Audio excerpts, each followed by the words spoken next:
Welcome everyone to the Elevate Health Podcast. Again, I'm your host, Jeffrey Rennie, and I have a very special guest. I've known her a good portion of my life. This is Merle Joseph.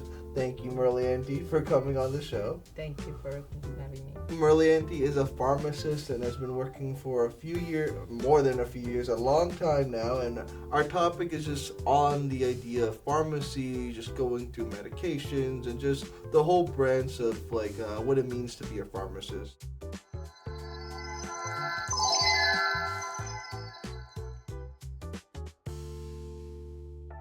Merle Auntie, do you mind giving a little introduction about yourself? Yeah, sure. My name is Merle, Merle Joseph. I'm a board-certified pharmacotherapy specialist. I work for a hospital in Tampa Bay. I've been working in the clinical pharmacy for more than 15 years. Yes. So awesome. So you are an expert, obviously, on this. You've been there for a long time. Mother, of course, for a lot of amazing kids, crazy kids sometimes. Yes. But we love that. Yes. And we've known each other for, I would say, more than 15 years. So Yes. it's been, we've had a very long-standing relationship. So thank you again, Merlandy, for Thank you. being on the show. And to kind of start, I always love talking to physicians and nurses about what brought them into their particular profession, right? Like what made them decide, hey, I wanted to become a nurse. So what brought you into pharmacy? Like what made you decide that's the career path that you want to go? Actually, whenever, I actually came from India. Yeah. So when I was there, I didn't really wanted to do pharmacy or anything like that, but You had to pick something, right? Yes, in the old days there is no such thing, you desire for it or anything like that. But that time, my parents, they told me pharmacy is a good profession to go. One of my uncle also helped me, he told me it's a pharmacy is a very good profession and why it's important and stuff like that. So that made me think, it is better for me. Mm-hmm. So then, parents also, they told me to go. Then a little push from Amachi and everything. So I'm here. But I have to say that, whenever I'm come to America, it is Indian practice is very different from here. So here it's really helping patients, and I really like it. Okay. I'm really enjoying what I'm doing now. Great. And kind of talking about it, can you tell me the differences of India versus American, being a pharmacist there? Yes. In old days, it was really dispensing medications. Mm-hmm. It is just what you get and really dispensing it. But here, nowadays it's just everything is changed. India too. Mm-hmm. Their practices are different right now. But sure. here, nowadays we don't do like that. Mm-hmm. So it is really changed from India perspective. Still, I don't think they do whatever we are doing in the hospital. Hospital perspective. Mm-hmm. Yeah, here we do a lot for the patients. Gotcha. Patient-centered pharmacy right now we are dealing with. Gotcha. So you go and talk to them about their prescriptions. You talk about them, how does that work with them? In the hospital? In the hospital, yeah. Hospital, there is nowadays we have they before it was centralized pharmacies. Mm-hmm. Now it is not. Mm-hmm. They send pharmacists to ICUs. They send the pharmacist to all the floors. So the thing is, we can individually we are seeing these patients' charts. So whatever we are, we go with the rounds too. Yeah. So we will, if whatever the medication things we are seeing, we are talking to the doctor and we are changing it. That will really impact the patient. So it's more of a team model that you have, team model, and also if you are in ICU, you are there for that how many patients you have in ICU. If you have 15 patients, you are the pharmacist for that 15 people. Yeah. So that means you are just the people's everything for that day. Yeah. And even doctors comes and goes, but you are there for them, labs or whatever it's needed to be checked. And if the labs comes back, we do notify the doctor, hey, this is going crazy, we have to change the medication. Do you feel like patients are more skeptical of decisions now? They'll be no, I don't want that type of medication? Or do you feel like it's more, is that important for patients to question? Or? Usually in a hospital pharmacy, we don't deal with those kind of things. Okay. Patient, but still, like, I get, like, once in a year or something that a patient comes back and say, I don't want to take this. Yes. Okay, Yeah. then I have that issues. Like, then what we do is when the doctor put a consult for pharmacy, so we go there and explain to them.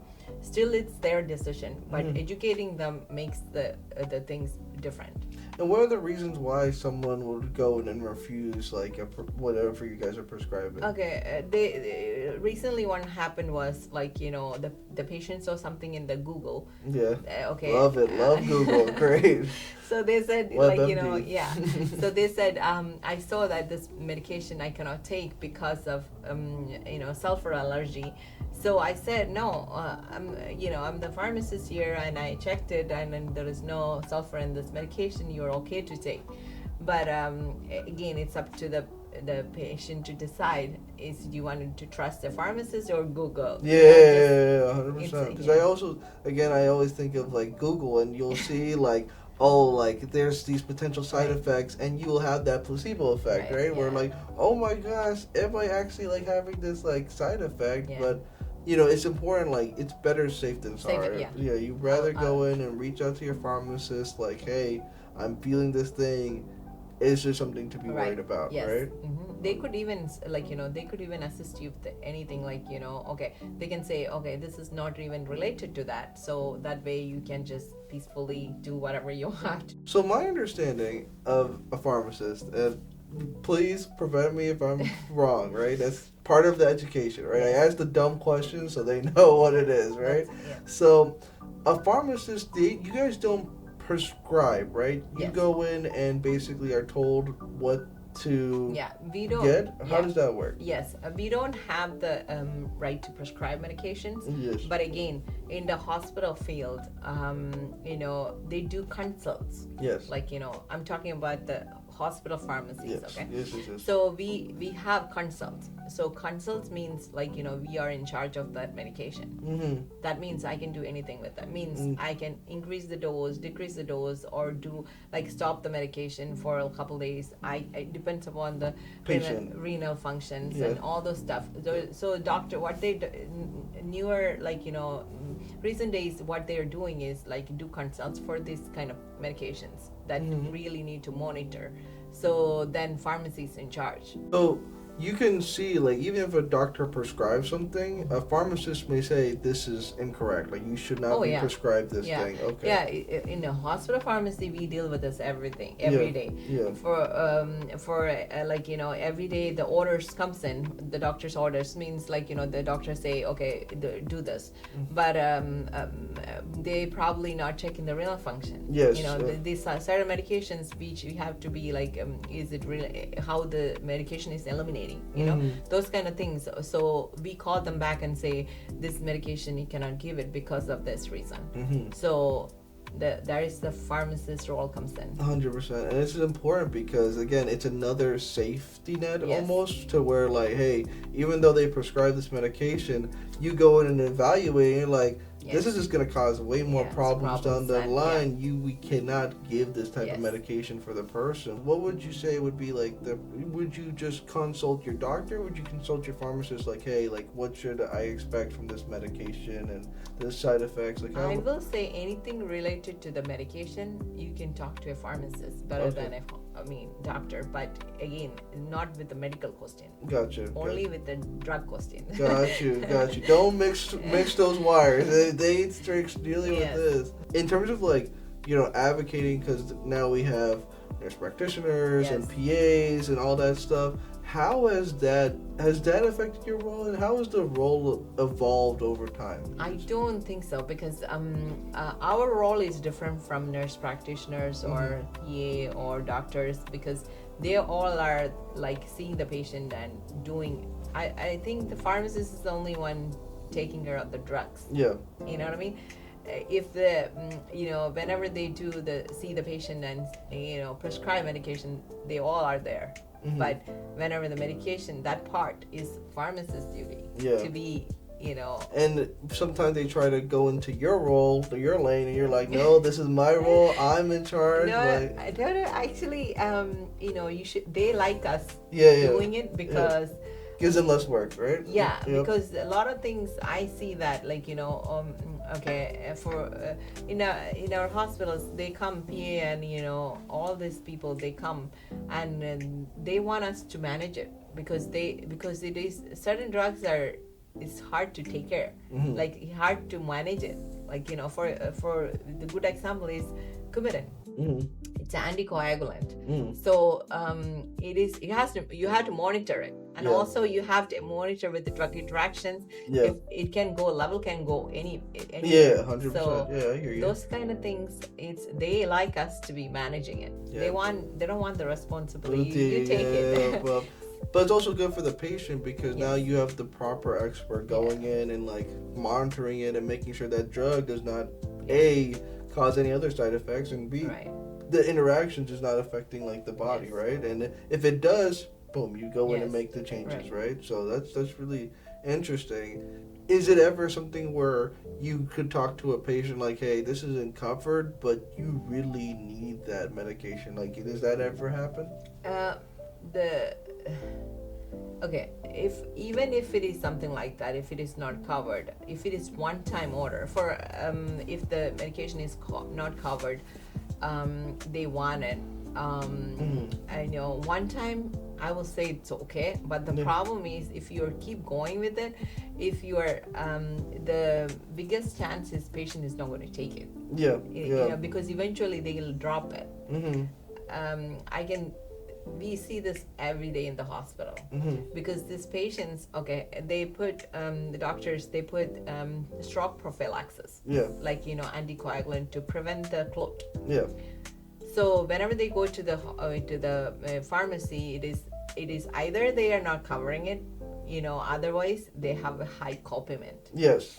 So what happens is, like, first month they will take it, then eventually they drop it because they don't want to make the payments and everything. Because that's so what eventually we're talking about like expensive medication. Like some of these, it's not like $10. Like, so I heard like cancer medication you go for like $5,000. It's ridiculous. It is really expensive. Like, even if it is $100-$200, you prioritize your family, right? Yes, 100%. So then you're like, okay, do I need to take it, but can I survive this month without it? But the problem is, eventually you're going to have that. Patient.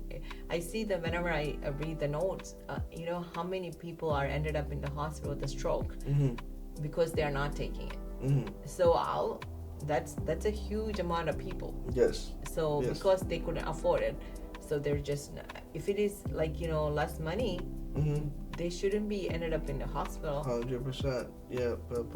But educating is important. Educating is important, and going in and again understanding like everything in life has like benefits, and you have to make a choice, right? You have to make a choice. Like, do you go in like and you need to pay the mortgage this month? You know what I mean? Are you like going in and are you able to work? Like, is this medication stopping you from being the most efficient person if it causes drowsiness or something like that? Again, like, that's a big part too, is that self-determination piece. And I'm sure it's so frustrating as a physician, basically, because you guys go in and you're like, man, I know what's best for you, it's still your life. You have to live with these choices. Do you ever feel like, in terms of like pharmacy or just even the healthcare industry in general, do you have anything that you would like change? Is there a big piece you would change? Yeah, I will definitely change the copayment for all this, for most important medications like stroke prevention or something like that. If the copayment should be less, they should all get most necessary medications should be, the copayment should be less. No matter what, how they are paying, how they're because then you are actually the hospital admit will be less. So it is definitely you're going to save money, but this medication they really need it.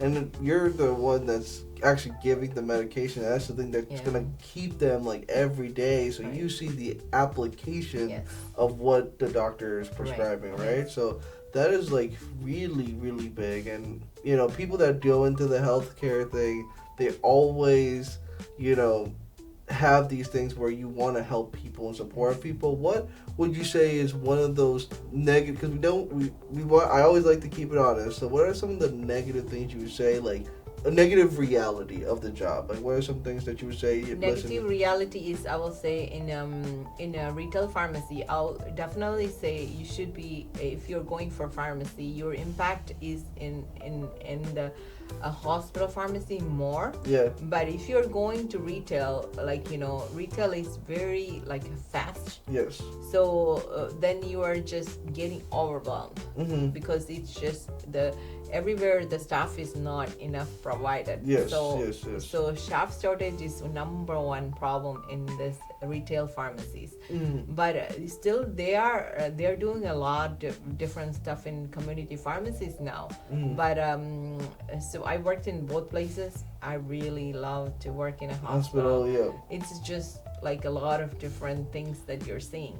Definitely. And you have that more patient one-on-one interaction versus, like, I'm sure there you're getting like millions of prescriptions that you're just having to evaluate, look at, and then like hand off eventually, right? Yeah, so that's busy. That's I mean, hospital is busy too, but more like, you know, hectic kind of environment in retails nowadays because of that they do immunizations. So pharmacists has to do a lot. Like, you know, they have to do the immunization, then they have to do the verify the prescription. They're dealing with a lot of other things in a fast pace.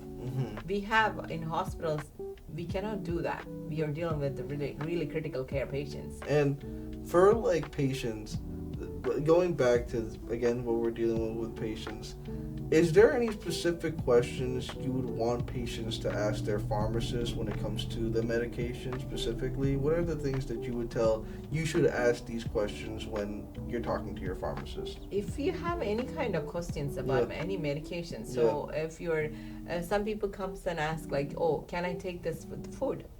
That's one of the number one, like, you know, that's a good question to ask. Like, you know, some of the medications you cannot do with, you know what I mean? So 100%. That's one of them. But, you know, anything like, you know, comes into your mind, it's okay ask to it. ask. Ask it. Any type of question, any type of doubt, because that is ultimately gonna. Because if you don't know, right, then it may go in and affect the value of the medication, right? Yes. So why is it that some medication doesn't work with food? It's just interesting. The absorption is better. Oh, okay, got you. So it is like that is how, like, you know, some medications you have to take it at night. So it's better, you know, at night for the absorption. So all the stuff, you know. So the thing is, if you have any question, also whenever you get the pamphlet, just try to skim through. Like, you know, is there anything? You just like, you know, whatever you're taking, it's better to just at least have an idea, like what you can expect. They give you a little bit of something to have it. Like, you know, make sure before you're taking, just at least just skim through it. Understood. So with that being said, you know, we talked a lot about Google and how there's so much misinformation out there. I have a few points. We do our fact and fiction section where I give you some big broad points and you tell me if there's fact, fiction, or maybe a little bit of both. Maybe there's a little bit of truth, but a little bit of false in there. Is that okay with you, Marlene? Yeah. Okay, cool.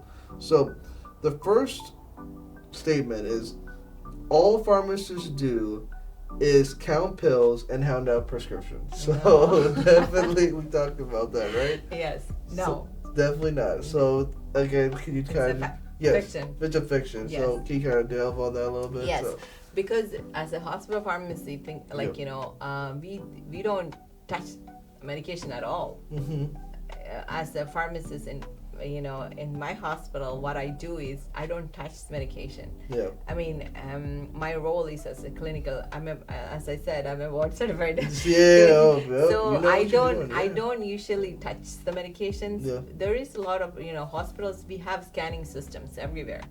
Like nobody can take anything without, like, you know, scanning and taking. You know, also whenever it goes to the machine, we give, from hospital, usually the medication from the center pharmacy go to a Pyxis.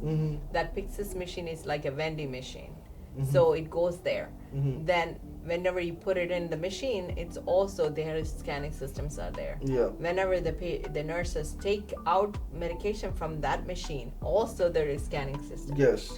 Then there is ended up in patients, they had to that scan way it's it. always accounted Yes. for, so the machines and everything are there. Your job is more the patient side of things, Yes, like clinical how aspects. exactly. So so it should be good. 100%. And now the next thing, generic medications. This is more on the medication side of things. So generic medications are not as effective as brand name drugs. fiction. Okay, Yes. so what are your thoughts on that? Yeah, because generic and brand name should be the generic medication. The brand is they are putting a brand on it. It's the same medication. But I always a lot of people comes to the pharmacy and ask, then why I'm getting the reaction I was not getting with the other one. That is because they put inactive ingredient they added. That is why you are getting that different reactions with it. Some people are allergic to the brand name, they're fine. Generic, they're not. It could go both ways. 100%. So that is because there is inactive ingredient in that medication. Active ingredient should be same. They have to. But there is no way you can change the active ingredient. Understood. That is why FDA they check that. Gotcha. So, but inactive ingredient they put different color, different all the stuff to make the marketing and all that stuff. So right? you're probably allergic to a red dye. That medication is in red. Then you can't use allergic. it. Whether it's generic or brand, doesn't matter. Right? It's the same. And my last one is, you can mix any medications as long as your doctor prescribed them. I will say it's a fiction. Okay, so let's delve into it. So it depends. Some medications you cannot take with anything. So even doctor prescribed 5 medications. Some medication has to be alone. Some medication has to be in the early morning. For thyroid, levothyroxine, you have to be in the early morning. So some medications, so it doesn't mean that, because my doctor give it to me, I can take however I want to, But some medication is doctors say 1 tablet twice a day. Oh, it's twice a day. I can just take 2 of the tablet together. That doesn't. You cannot do that. Exactly. There is why, because a set of medication, they're doing it because that has to be like that to get your whatever the disease you have or whatever the condition, to help that. And it's also that drug interaction, right? That's some drugs are you have to go in, because right now, especially when you're talking about seniors, they may take 20 different medications. Yes. So understanding how each different medication will interact with each other medication is just really important. And again, having a conversation as well with your pharmacist won't hurt, right? Having a second opinion doesn't hurt the cause, right? It goes in and just empowers you to make the best decision for yourself. Okay, if this combination isn't working, what would then you recommend to be a better combination for it, right? So again, having that open dialogue is great. And I think what you're saying is pharmacists are an integral part of the medical environment, where people need to go in, ask you guys questions, and be open to just understanding what they're putting into their bodies. Yes. Exactly. So, Merliandy, thank you again so much for joining us on the podcast. I think we got a lot of great information. Is there anything else you want to add, or any other points that you want to say about pharmacy, medication, or even the management for patients, anything that you want to let people know? Yeah, only thing is, just wanted to, any questions, feel free to go to the pharmacist and talk to them. So Lockhart Pharmacy, anybody, you can just walk into a consultation window and they will come and talk to you. So it's easy to just figure it out, how to take the medication, and they will answer you. Awesome. Pretty much. That's pretty much, hey, short and sweet. I love it. So, guys, if you have any specific questions, please put them on the comments down below. I really do appreciate Merlianti again for coming and joining us on the Elevate Health Podcast. I'm your host, Jeffrey Rainey, signing out. Peace.